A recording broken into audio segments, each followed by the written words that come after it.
మన తండ్రి అయిన దేవునికి సమస్త మహిమ ఘనత ప్రభావం కలుగునుగాక.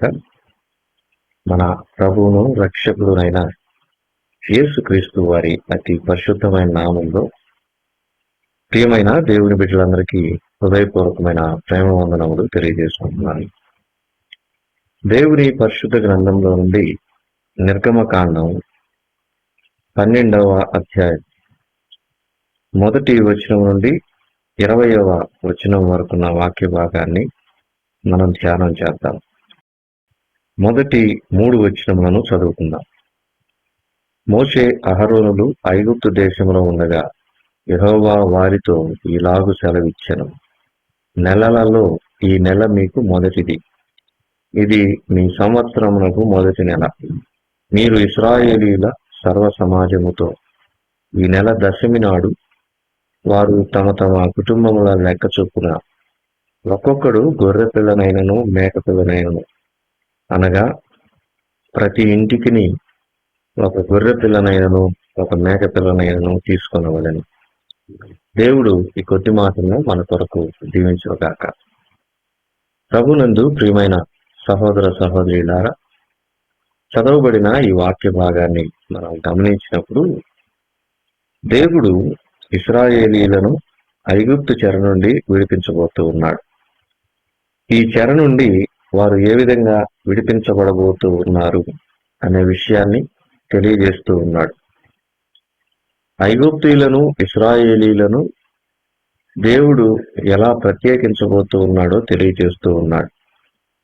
అంత మాత్రమే కాకుండా ఇక్కడ బాధాకరమైనటువంటి భయంకరమైనటువంటి ఆఖరి తెగులు ఐగుప్తీయుల మీదకి దేవుడు అనుమతిస్తూ ఉన్నాడు.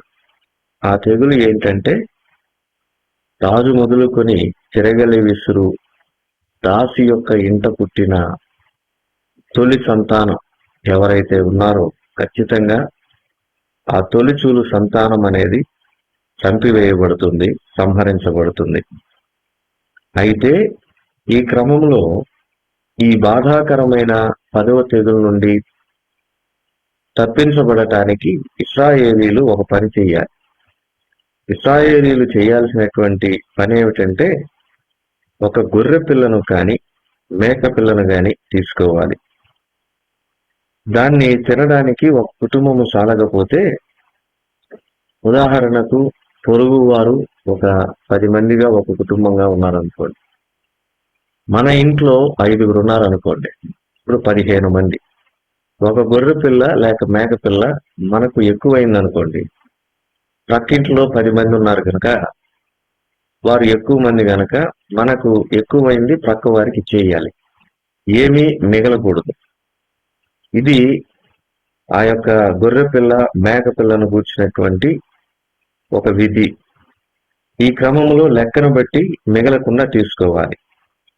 ఆ తర్వాత మొదటి నెల, సంవత్సరానికి మొదటి నెల, ఈ సంవత్సరానికి మొదటి నెల 14వ రోజున అప్పటి వరకు దానిని, అనగా ఆ మేకపిల్లను గొర్రెలను ఇశ్రాయేలీలు తమ దగ్గర ఉంచుకోవాలి, మొదటి నెల 14వ తేదీ వరకు. ఆ తర్వాత ఏం చేయాలంటే, ఆ 14వ తేదీ సాయంకాలమున దాన్ని చంపి దాని రక్తం తీసుకొని ఇళ్ల ద్వారబంధపు కమ్ముల మీద, 2 నిలువు కమ్ములు ఒక అడ్డు కమ్మి మీద దాన్ని పుయ్యాలి. అలాగైతే ఎవరైతే ఆ రక్తపు గుర్తు తమ యొక్క ద్వారబంధముల మీద కరిగి ఉండరో వారి ఇంటిలోనికి సంహారకుడు ప్రవేశించి ఆ ఇంటిలో ఉన్నటువంటి వారి యొక్క తొలిచూలు సంతానమును సంహరిస్తాడు. అలాగైతే ప్రభునందు ప్రియమైన వారలారా, దానిని ఎలా తినాలి అనే విషయం గురించి 9వ వచనం నుండి మనం చూడగా, దాని తలను, దాని కాళ్లను, దాని ఆంత్రములను అగ్నితో కాల్చి తినాలి. దాంట్లో ఉడికి ఉడకంది, నీళ్లతో వండబడింది తినకూడదు. ఆ తర్వాత ఉదయకాలం లోపల మొత్తం తినేయాలి, దాంట్లో ఏది మిగలకూడదు. ఏ విధంగా తినాలంటే, నడుము కట్టుకోవాలి, చెప్పులు తొడుక్కోవాలి, కర్రలు చేతబట్టుకోవాలి, త్వరపడుచు దాన్ని తినాలి. దాన్నే ఏమన్నారు అంటే పస్కా బలి అన్నారు. దేవుడు ఆ బలిని గురించి చెబుతూ మోషేకు, ఇశ్రాయేలీలకు ఈ విధంగా ఆజ్ఞాపించారు. కనుక ప్రభునందు ప్రియమైన వారలారా, ఆ పశువుతో ఏ విధముగా మరి పస్కా బలిని ఆచరించాలి అనే విషయం దేవుడు ఇశ్రాయేలీలకు తెలియజేశాడు. అంత మాత్రమే కాదు, 7 దినాలు వారు పులియని రొట్టెనే తినాలి, పులియని రొట్టెలను తినాలి. పులిసిన పిండితో చేసింది ఏది కూడా తినడానికి వీల్లేదు. అలాగైతే ఈ యొక్క విధి నుంచి మనం నేర్చుకుంటున్నటువంటి పాఠం ఏంటంటే, ఈ పస్కా బలి ఎవరు అనే విషయాన్ని మొదట మనం తెలుసుకుందామండి. అపోస్తుడైన పౌలు కొరింథీయులకు రాసినటువంటి మొదటి పత్రిక 5వ అధ్యాయం 7వ వచనం చదివితే, ఈ పస్కా బలి మన ప్రభు అయిన యేసుక్రీస్తు వారే అనే విషయాన్ని తెలుసుకుంటూ ఉన్నాం. ఆ పస్కా పశువు ఏ విధంగా వధించబడిందో మన ప్రియ ప్రభు మన పాపముల కొరకు ఆ విధంగా వధించబడ్డారు. ఆ పస్కా పశువు యొక్క రక్తపు గుర్తు నాడు ఇశ్రాయేలీల యొక్క ఇంటి ద్వారబంధముల మీద ఎలాగైతే ఉందో, ఆయన రక్తములో కడగబడి ఆత్మచేత ముద్రించబడినటువంటి మనకు సంహారకుడు సమీపించకుండా సమృద్ధి అయినటువంటి క్షేమము నేడు లభించి ఉంది. అమూల్యమైనటువంటి రక్షణ నేడు మనకి లభించి ఉంది. కాబట్టి ప్రభునందు ప్రియమైన వారలారా, ఈ విధంగా పస్కా పశువుగా ఉన్న మన ప్రభు అయిన యేసుక్రీస్తు వారిని మనం జ్ఞాపకం చేసుకుంటూ ఉన్నాము. అంత మాత్రమే కాదు, మరికొన్ని విషయాలను కూడా చూద్దాం. చూడండి, మొదటి దినాన మీరు పరిశుద్ధ సంఘముగాను 7వ దినాన పరిశుద్ధ సంఘముగాను కూడుకొనవలెను. ఆ దినముల యందు ప్రతివాడు తినవలసినది మాత్రమే సిద్ధపరచవచ్చును, అదియుగాక మరి ఏమీ చేయకూడదు.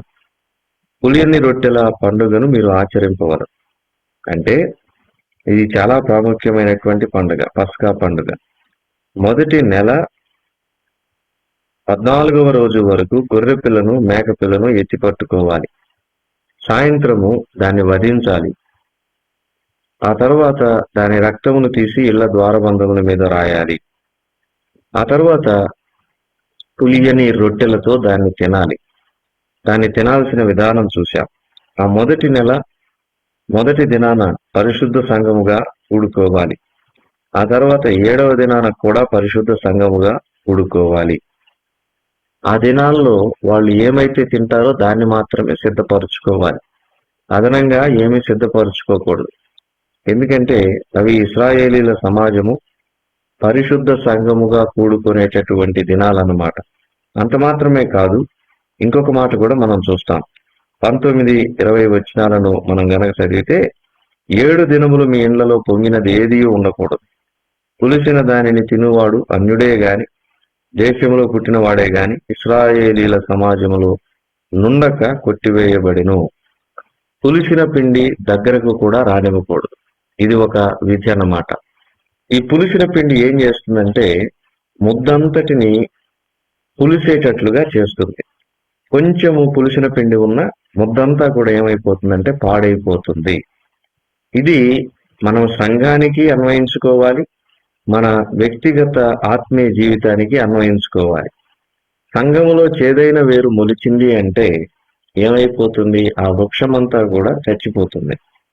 అలాగే మనలో దేవునికి విరోధమైంది ఒక్క చిన్న విషయం ఉన్నప్పటికీ అది దేవుని దగ్గర మనలను అవిధేయులుగా నిలబెడుతూ ఉంటుంది. కనుక ఆ పులిపిండి కొంచెం ఉన్నా దాన్ని తీసి పారివేయాలి. ఒక మాట చదువుతాను చూడండి. కొరింథీయులకు రాసిన మొదటి పత్రిక 5వ అధ్యాయం 7వ వచనం, మీరు పులిపిండి లేనివారు గనక కొత్త ముద్ద అవుటకై ఆ పాతదైన పులిపిండిని తీసి పారవేయుడి. పులిపిండి పారవేస్తే కొత్త ముద్ద అవుతాం కదా.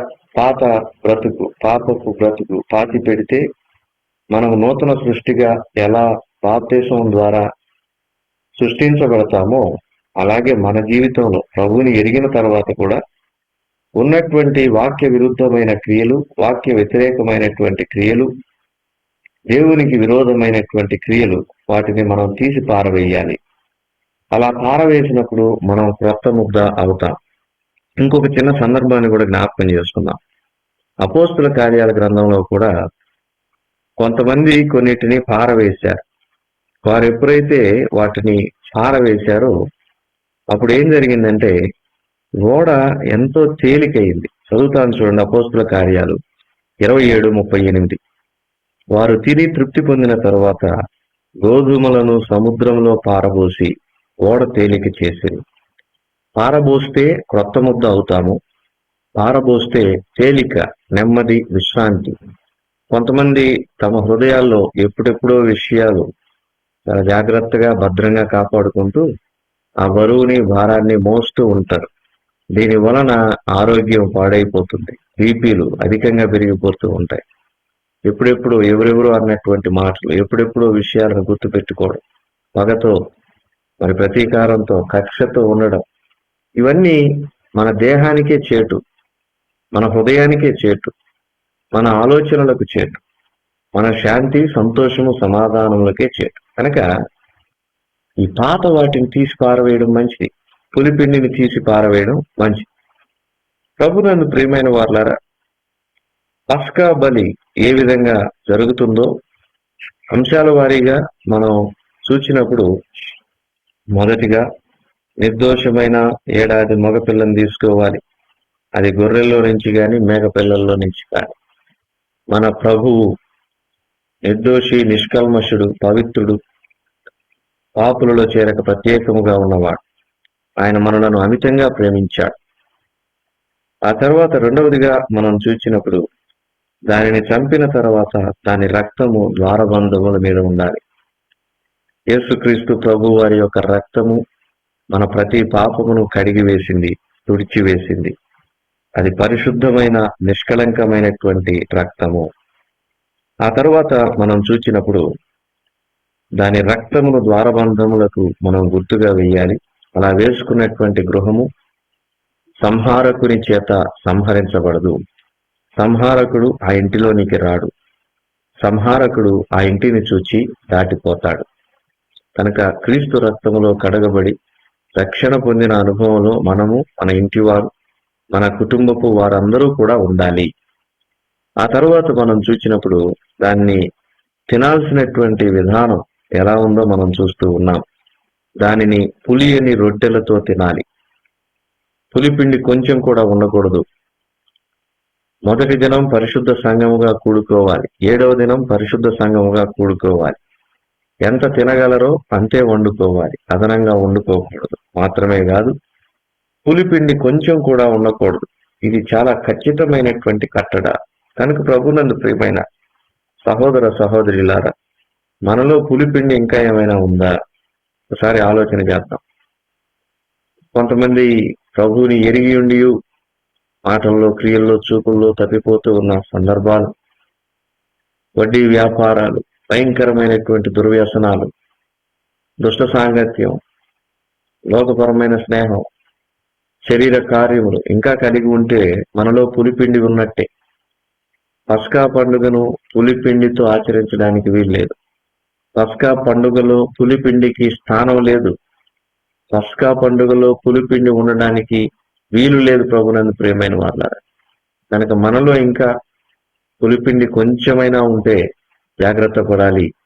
అది మనలను, మన ఆత్మీయ జీవితములను పాడు చేస్తుంది. కాబట్టి ఈ పరిస్థితిని ఎరిగి పులిపిండిని తీసి పారవేద్దాం, లేకపోతే ముద్దంతా పులిసిపోతుంది అనే విషయాన్ని ఇక్కడ మనం చూస్తూ ఉన్నాం. ఆ తర్వాత విధి ఏంటి?